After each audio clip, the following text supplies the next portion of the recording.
Hi everyone, welcome back to my channel happy tips and creations. అందరు ఎలా ఉన్నారు? నేనైతే చాలా బాగున్నాను, సూపర్ ఉన్నాను అనమాట. ఈ రోజు అయితే నేను అమ్మ వాళ్ళ ఇంటికి వచ్చాను.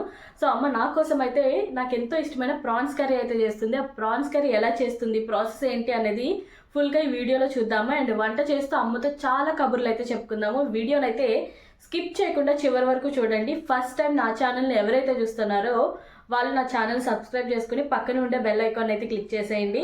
దీంతో నేను చేసే వీడియోస్ అన్నీ కూడా మీకు నోటిఫికేషన్ వచ్చేస్తాయి. ఇంకా లేట్ చేయకుండా అమ్మ దగ్గరికి వెళ్ళిపోయి వంట ఏం చేస్తుందో చూసేద్దాం. నేను కొంచెం లేట్గా వెళ్ళుంటే అమ్మ అయితే వంట స్టార్ట్ చేసేసేది. అమ్మ వంటలన్నీ కూడా చాలా బాగా చేస్తుంది. సో నేను ఎప్పుడు ఇంటికి వెళ్ళినా సరే అమ్మ కొంచెం లాంగ్ వీడియోస్ షూట్ చేసుకుందాం, నువ్వు చేసే రెసిపీస్ అన్నీ కూడా చాలా బాగుంటాయి, సో చేస్తాను అని చెప్పేసి నేను ఎప్పుడు చెప్తుంటాను. ఎప్పుడు చెప్పినా సరే అమ్మ నో చెప్పదు, సరే తీద్దాము అంటది. బట్ నేను కొంచెం ఒక 5 నిమిషాలు 10 నిమిషాలు లేట్గా వచ్చేటప్పటికి ఇంక ఎంతో లేట్ అయిపోయినట్టు టకటక అమ్మ అయితే వంట కానిచ్చేస్తుంది అనమాట. ఏమైనా అడిగితే నువ్వు లేట్గా వచ్చావు, ఇంకా అంతసేపటికి వంట చేయకపోతే బాగా లేట్ అయిపోతుంది కదా లంచ్ టైంకి అని చెప్పేసి చెప్తూ ఉంటుంది. సో ఈ రోజు అయితే పర్ఫెక్ట్గా సెట్ అయిందనమాట. లక్కీ అని చెప్పాలి. నిజంగా ఒక్కసారి ఈ రొయ్యలతో ఒక్కసారి ఇలా కర్రీ చేసి చూడండి, చాలా టేస్టీగా వస్తుంది. అమ్మ అయితే 1/2 kg రొయ్యలు తెప్పించిందంట. రొయ్యల సైజ్ అది బాగుంది. 150 రూపీస్ అంట. నాకు భలే రీజనబుల్ ప్రైస్ అనిపించింది. అండ్ ఫ్రెష్గా ఉన్నాయన్నమాట. చాలా బాగా ముందు రోజే తెప్పించుకుందనమాట. క్లీన్ చేసేసుకుని అందులో కొంచెం పసుపు వేసేసి ఫ్రిడ్జ్లో పెట్టేసింది, డీప్ ఫ్రిడ్జ్లో. ఈరోజు కర్రీ చేద్దాం అన్నప్పుడు బయటికి తీసి మొత్తం ఫ్రీజర్లో కొంచెం గడ్డగట్టేస్తాయి కదా, అదంతా కూలింగ్ అంతా తగ్గేంత వరకు పక్కన పెట్టిందనమాట. ఫస్ట్ అయితే మనం ఖచ్చితంగా నాన్ వెజ్ కర్రీస్ చేసేటప్పుడు అమ్మ అయితే ఎక్కువగా ఉల్లి ముద్దతోనే చేస్తుంది. అప్పుడే రెసిపీస్ బాగా వస్తాయని చెప్తూ ఉంటుంది అనమాట. గ్రేవీ అది బాగుంటుందని చెప్పి, అందుకని చెప్పేసి అమ్మ ఫస్ట్ అయితే గ్రేవీ చేయడం కోసం ఆనియన్స్ అయితే కట్ చేసుకుంటుంది. అమ్మ ఉల్లి ముద్ద అది కూడా కొంచెం ఎక్కువే వేస్తుంది. మా ఇంట్లో అందరూ కూడా గ్రేవీ ఎక్కువగా తింటాము, అందుకే ఎక్కువ వేస్తుంది. మీకు ఎంత కావాలనుకుంటారో అంతే వేసుకోండి, ఎక్కువ అయితే ఏం వేసుకోకర్లేదు. అండ్ అమ్మ ఇక్కడ నాకు చాలా కబుర్లు చెప్తుంది, మాట్లాడుతుంది. బట్ బ్యాక్గ్రౌండ్లో చాలా నాయిసెస్, డిస్టర్బెన్స్ ఉన్నాయన్నమాట. పక్కన ఇల్లు కడుతున్నారు అందుకని చెప్పేసి. అండ్ ఇప్పుడు ఉల్లిపాయ ముక్కల్లో మనం అల్లము అండ్ వెల్లుల్లి, కొంచెం జీలకర్ర వేసుకోవాలి. జీలకర్ర వేసుకుని ఇప్పుడు మనం మిక్సీ పట్టేసుకోవడమే. అండ్ మిక్సీ పట్టుకునేటప్పుడు అంటే నాన్ వెజ్ కర్రీస్ అనే కాదు, నార్మల్గా మనకి రుబ్బిన అంటే చూడండి మనం నూరుకుంటాం కదా, ఆ టేస్ట్ రావాలి, ఆ టెక్స్చర్ మనకి కావాలి అనుకుంటే మనం మిక్సీ పట్టేటప్పుడు మరి సాఫ్ట్గా పట్టద్దు. సాఫ్ట్గా పెట్టేశారనుకోండి పేస్ట్ లాగా అయిపోతుంది. అప్పుడు ఆ టెక్స్చర్ వల్ల కూడా మనకి టేస్ట్ అనేది వస్తుంది. సో అలా పేస్ట్లో వచ్చిన దాన్ని మనం వంట చేసుకుంటే అంత కర్రీ అయితే టేస్టీగా రాదు. మనకి కొంచెం బరకగా ఉంటేనే ఆ ఫ్లేవర్ అది కూడా పర్ఫెక్ట్గా సెట్ అవుతుంది అనమాట. సేమ్ నూరుకున్న దాంతో చేస్తే ఎలా అయితే వస్తుందో అంతే టేస్ట్ వస్తుంది. సో అక్కడైతే మిక్సీ పట్టేస్తుంది అమ్మ. అండ్ ఇక్కడ ఈ మసాలా దినుసులు చూపించాను కదా, ఇవన్నీ అమ్మ మిక్సీ పట్టేసుకుంటుంది అనమాట. ఇప్పుడు నేను చూపించిన మసాలా దినుసులు అన్నీ కూడా మీరు పర్ఫెక్ట్గా వేసుకోండి. ఈ మసాలానే మనకి ఈ కర్రీకి మెయిన్ అనమాట. సో ఈ మసాలా వేయగానే టేస్ట్ అయితే నెక్స్ట్ లెవెల్కి వెళ్ళిపోతుంది. సో అమ్మ మసాలా కూడా చేసి పక్కన పెట్టేసుకుంది. ఇక్కడ ఉల్లి ముద్ద అండ్ మసాలా కూడా చూడండి, గసగసాలు వేస్తే మిక్సీ పట్టేటప్పుడు ఫైన్గా అవ్వదు అంటారు, కానీ బాగానే అవుతుంది. కొంచెం టైం పడుతుంది బట్ అయిపోతుంది. కానీ అమ్మ ఎప్పుడు చేత్తో నూరుతుంది. బట్ ఈ రోజు అయితే మిక్సీ పట్టేసింది, ఆల్రెడీ కొంచెం లేట్ అయిపోయింది. అండ్ ఫస్ట్ అయితే మన స్టవ్ మీద ఒక ప్యాన్ పెట్టేసుకొని ఆయిల్ వేసుకోవాలి. నాన్ వెజ్ కాబట్టి ఖచ్చితంగా ఆయిల్ అయితే ఎక్కువే పడుతుంది. తక్కువ వేసుకుంటే మనకి నాన్ వెజ్ ఎందుకు అంత టేస్టీగా అనిపించదు. వెజ్లో మనం ఎంత తక్కువ వేసుకున్నా పర్వాలేదు కానీ. అండ్ ఇక్కడ చూసారా, మిడిల్ క్లాస్ మెంటాలిటీస్ మనకు కొన్ని ఉండిపోతాయి కదా, ఆయిల్ మొత్తం వంపేసినా సరే డ్రాప్ పడుతుంది. అది కూడా మనం కంప్లీట్గా మన ఏంటంటారు నూనె వేసుకునే టిన్లో అయితే పడిపోవాలి. సో అమ్మ అక్కడ అలా ఆయిల్ ప్యాకెట్ అయితే పెట్టి మొత్తం అంతా ఆయిల్ అయితే చేస్తుందనమాట. అండ్ అక్కడ స్టవ్ మీద ప్యాన్ పెట్టేసుకుని ఇక్కడ ఒకసారి ఆల్రెడీ క్లీన్ చేసినవే మళ్ళీ ఒకసారి జస్ట్ వాటర్ వేసి క్లీన్ చేస్తుందనమాట. అండ్ చూడండి, మనకి రొయ్యల పైన బ్లాక్గా ఒక లైన్ లాగా ఉంటుంది, దాన్ని మనం తీసేస్తేనే టేస్ట్ బాగుంటుంది. చాలామంది తీసుకోరు, అవి తీయడం కష్టమని. బట్ చిన్న టెక్నిక్ ఉంటుంది, అది పెట్టి తీస్తే వచ్చేస్తుంది అనమాట. జస్ట్ చిన్న కట్ లాగా ఇచ్చేసి లాగేస్తే పైకి వచ్చేస్తుంది. ఫస్ట్ ఆయిల్లో రొయ్యలు వేసేసుకోవాలి. రొయ్యలు వేసుకొని అందులో ఉండే వాటర్ అనేది కొంచెం ఉంటుంది రొయ్యల్లో, ఆ వాటర్ అంతా పోయేంత వరకు మనం లో ఫ్లేమ్లో మంచిగా ఫ్రై చేసుకోవాలి. మనం మసాలా ఫ్రై చేసుకున్న తర్వాత అంటే ఉల్లి ముద్ద ఫ్రై చేసుకున్న తర్వాత మనం రొయ్యలు వేసుకుంటే రొయ్యల నుంచి వచ్చే వాటర్ వల్ల మనకి మసాలా పచ్చిగా ఉన్న ఫీల్ అయితే వస్తుంది అనమాట. అంటే పచ్చిగా స్మెల్ అది వస్తూ ఉంటుంది.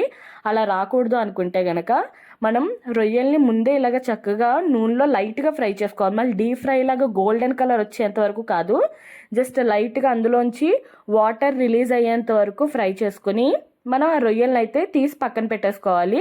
హై ఫ్లేమ్లో పైన క్రిస్పీగా అయ్యేంత వరకు మాత్రం అస్సలు ఫ్రై చేయొద్దు. అలా ఫ్రై చేశారంటే మళ్ళీ మసాలాలు అవి రొయ్యలకు పట్టదు, అప్పుడు రొయ్యల టేస్ట్ అయితే అస్సలు బాగుండదు. ఇలా చూసారా, జస్ట్ లైట్గా ఫ్రై అయ్యి వాటర్ రిలీజ్ అవ్వగానే జస్ట్ 1 నిమిషం ఫ్రై తీసుకుని అందులో మనం సపరేట్గా తీసి పక్కన పెట్టేసుకోవాలి. పెళ్ళి అయిన తర్వాత నేను కర్ణాటక వచ్చేసాను, మా వారు జాబ్ అక్కడ కాబట్టి. అండ్ అక్కడ అసలు రొయ్యలు దొరికేవి కాదు, బట్ రొయ్యలు నా ఫేవరెట్. సో అప్పటి నుంచి ఇప్పటి వరకు కూడా పెనుకొండ షిఫ్ట్ అయ్యాము. పెనుకొండలో కూడా అసలు రొయ్యలు దొరకట్లేదు అనమాట. ఫిష్ కూడా బొచ్చు ఒకటే దొరుకుతుంది. నాకు ఏమో సీ ఫుడ్ ఇష్టము బాగా, బట్ ఇక్కడ అది దొరకట్లేదు. కానీ అమ్మ ఇంటికి వచ్చిన ప్రతిసారి అమ్మ నాకు ఇష్టమైన కర్రీస్ అన్నీ చేసి పెడుతుంది. అమ్మలు ఎప్పుడు అంతే, అమ్మగారి ఇంటికి వెళ్ళామంటే ఖచ్చితంగా మనకి నచ్చిన వెరైటీసే చేస్తారు కదా. ఇప్పుడైతే మనం మొత్తం ప్రాన్స్ అయితే తీసేసుకున్నాం కదా. ఇప్పుడు మనం ఆల్రెడీ రెడీ చేసి పెట్టుకున్నాం కదా ఉల్లి ముద్ద కూడా ఆయిల్లో వేసుకొని లో ఫ్లేమ్లోనే మనం చక్కగా మధ్య మధ్యలో కలుపుతూ మనం ఫ్రై చేసుకోవాలన్నమాట, కుక్ చేసుకోవాలి. హై ఫ్లేమ్లో పెడితే మనకి మాడిపోతుంది, మాడిపోయిన టేస్ట్ అయితే అస్సలు బాగోదు.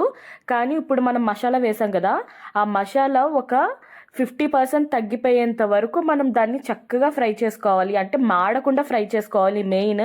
సో తగ్గిపోవాలి అని చెప్పేసి హై ఫ్లేమ్లో పెట్టేసి గిరగిర తిప్పేసి మనం దగ్గరికి చేసేస్తే అస్సలు టేస్ట్ బాగోదు, ఆ పచ్చివాసన అలానే ఉంటుంది. అండ్ దాంతోపాటు మాడిపోయిన స్మెల్ కూడా వస్తుంది. అలా రాకూడదంటే మనం లో ఫ్లేమ్లోనే చక్కగా ఉల్లి ముద్ద బాగా ఫ్రై అయ్యేంత వరకు చేసుకోవాలి. ఇక్కడ నేను అమ్మకి హెల్ప్ చేస్తున్నాను అనమాట, మధ్య మధ్యలో కలుపుతున్న. హెల్ప్ అంటే పెద్ద ఏం కాదు, జస్ట్ అలా అమ్మ కలుపుతూ ఉండు, నేను రైస్ అది కడిగి పెట్టేస్తాను అంది. సో ఇక్కడ రైస్ అయితే అమ్మ కూడా పక్కన పెట్టేసింది అనమాట. సో 2 ఒకేసారి అయిపోతాయి. సో అప్పుడు వెంటనే చక్కగా వేడివేడిగా తినేయచ్చు అని చెప్పి అమ్మ సాల్ట్ వేయడం మర్చిపోయిందంట. సో ఇప్పుడు సాల్ట్ వేసింది. సాల్ట్ వేసామంటే మనకి త్వరగా ఫ్రై అయిపోతుంది. కానీ నార్మల్గా అయితే సాల్ట్ ఎప్పుడు లాస్ట్లోనే వేసుకోవాలి. ముందుగా వేసుకుంటే అందులో ఉండే ఏవైతే మనకి సాల్ట్ వల్ల వచ్చే బెనిఫిట్స్ ఏవైతే ఉంటాయో పోతాయి అంటారు. బట్ అమ్మ వాళ్ళకి అలా అలవాటు కాబట్టి మసాలా వేసేటప్పుడే దాంతోపాటు ఫ్రై చేసేస్తుంది. అండ్ ఒక పక్కన గిన్నెలు కూడా తోమేస్తుంది అనమాట. నేను కడుగుతానన్నా సరే వద్దొద్దు నేను కడుగుతాను, జస్ట్ నువ్వు మధ్య మధ్యలో మసాలా మాడకుండా కలుపుతూ ఉండని.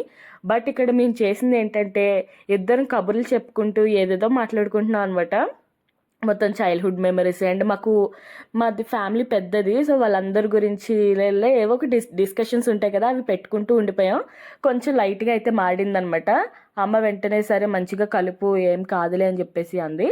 అండ్ ఇప్పుడు చేసే కర్రీ అయితే మీరు కావాలంటే గ్రేవీ లాగా ఎక్కువగా ఉంచుకోవచ్చు, లేదంటే దగ్గరికి మనం ఫ్రై చేసుకుంటాం చూసారా, మొత్తం పీస్కే మొత్తం అంతా మనకి గ్రేవీ అంతా పట్టేసి ఉంటుంది, అలా కూడా చేసుకోవచ్చు. ఇప్పుడైతే అమ్మ అలానే చేస్తుంది, మనం గ్రేవీలో కూడా వదిలేసుకోవచ్చు. బట్ ఉన్నది ఇద్దరమే కదా, సో ఎక్కువ గ్రేవీ అయిపోతుంది. ఇలా అయితే మనకి బాగుంటుంది కదా అని చెప్పేసి చూసారు ఉల్లి ముద్ద ఎంత చక్కగా ఫ్రై అయిందో. ఇప్పుడు ఇందులో మనకి టేస్ట్కి సరిపడా కారం వేసుకోవాలి. ఆల్రెడీ ఫస్ట్ మనం కొంచెం సాల్ట్ వేసాం కదా స్టార్టింగ్లో ఫ్రై చేసేటప్పుడు, అందుకని చెప్పేసి అమ్మ ఇప్పుడు కొంచెం తగ్గించి వేస్తుంది అనమాట. సాల్ట్ కారాలు మీ టేస్ట్కి తగ్గట్టు వేసుకోండి. సో ఇలా చక్కగా ఫ్రై చేసుకోవాలి. మనం చూసారు ఉల్లి ముద్ద వేసేటప్పుడు చాలా ఎక్కువ వేసాము, బట్ ఇప్పుడేం బాగా తగ్గిపోయింది. అంతలా ఫ్రై చేసుకోవాలి. మళ్ళీ ఎక్కువ హై ఫ్లేమ్లో పెట్టి మాత్రం ఫ్రై చేయొద్దు. నేను ఇది ఎందుకని అన్నిసార్లు చెప్తున్నా అంటే చాలామంది ఆ మిస్టేక్ చేస్తారు, అందుకని. అండ్ మనం గరం మసాలా చేసి పెట్టుకున్నాం కదా, ఆ గరం మసాలా కూడా మనం అందులో వేసేసుకుని జస్ట్ 1 నిమిషం పాటు ఫ్రై చేసుకుంటే చాలు, ఎక్కువసేపు ఫ్రై అవ్వద్దు. 1 నిమిషం పాటు ఫ్రై చేసుకుని మనం ఆల్రెడీ ఫ్రై చేసి పెట్టుకున్న రొయ్యలు ఉన్నాయి కదా, ఆ రొయ్యలు కూడా వేసుకుని ఒకసారి బాగా 1 నిమిషం పాటు కలిపి 1 నిమిషం మగ్గించుకుంటే మొత్తం ఫ్లేవర్స్ అన్నీ కూడా రొయ్యలకి బాగా పడతాయి. దాని తర్వాత మీకు కొన్ని నీళ్ళు మాత్రమే వేసుకోండి. ఆల్రెడీ రొయ్యలు కూడా ఒక 50% కుక్ అయిపోయి ఉన్నాయి. అండ్ ఉల్లి ముద్ద కూడా మనకి కంప్లీట్గా కుక్ అయిపోయింది కదా, సో ఎక్కువ వాటర్ అయితే పట్టదు. సో తక్కువ వాటర్ వేసుకుని ఒకసారి బాగా కలిపేసి మూత పెట్టి ఒక 2 నిమిషాలు మీడియం ఫ్లేమ్లో కుక్ అయిన తర్వాత మనం కొత్తిమీర వేసుకోండి. కొత్తిమీర వేసుకుంటే టేస్ట్ బాగుంటుంది. ఇప్పుడు అందరూ చక్కగా వాడుతున్నారు కొత్తిమీర. అలాగని ఎక్కువ వేసేసుకోవద్దు, మళ్ళీ ఫ్లేవర్ డామినేట్ అయిపోతుంది.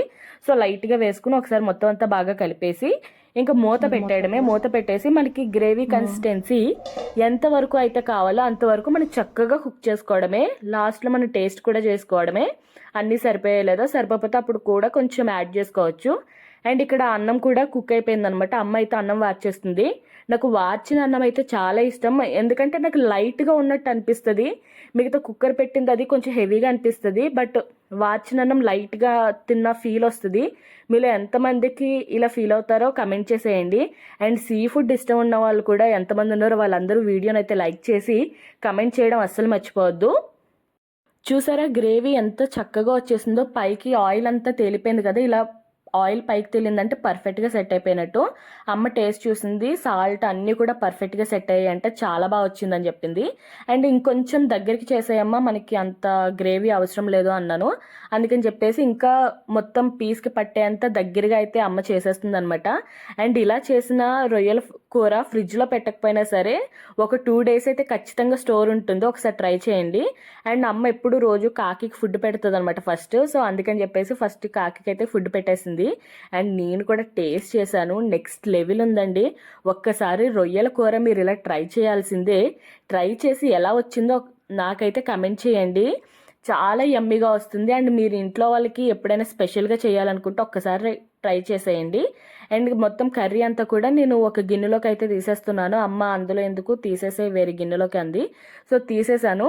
అండ్ నాకు ఇలాగ ప్రాన్స్ కర్రీ ఒకటి, పచ్చళ్ళు చేస్తాం కదా, నిలవ పచ్చళ్ళు అవ్వనివ్వండి, లేదంటే నార్మల్ రోటి పచ్చళ్ళు, అలా చేసిన తర్వాత పోపు పెట్టిన తర్వాత వాటిల్లో వేడివేడి అన్నం వేసుకుని కలుపుకుని తినడం అంటే నాకు చాలా ఇష్టము.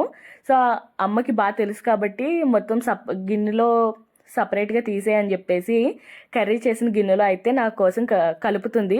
అండ్ కలుపుతుంది, నాకు నోట్లో నీళ్లు ఊరేస్తున్నాయి అనమాట. అంత టేస్టీగా వచ్చింది. అండ్ ఆవకాయ తినేటప్పుడు కూడా మనకి ఏ ఫీల్ అయితే వచ్చిందో సేమ్ ఎగ్జాక్ట్ ఫీల్ వచ్చింది. వేడిగా ఉంది, రైస్ వేడిగా ఉంది, అండ్ కర్రీ కూడా అమ్మ తినిపించింది. ఫస్ట్ నోట్లో పెట్టుకోగానే యమ్మీ అసలు. అమ్మ చేతి వంట ఎప్పుడూ బాగుంటుంది. అండ్ మీరు కూడా ఒకసారి ట్రై చేసి మీరు కూడా ఇంతే టేస్ట్ని హ్యాపీగా ఎంజాయ్ చేయండి. అండ్ ఈ వీడియో మీకు నచ్చినట్లయితే ఖచ్చితంగా లైక్ చేయండి, షేర్ చేయండి, అండ్ సబ్స్క్రైబ్ చేయండి. పక్కనే ఉండే బెల్ ఐకాన్ కూడా క్లిక్ చేసేయండి. తప్పకుండా నేను చేసే వీడియోస్ అన్నీ కూడా మీకు నోటిఫికేషన్ వచ్చేస్తాయి. And thank you for watching.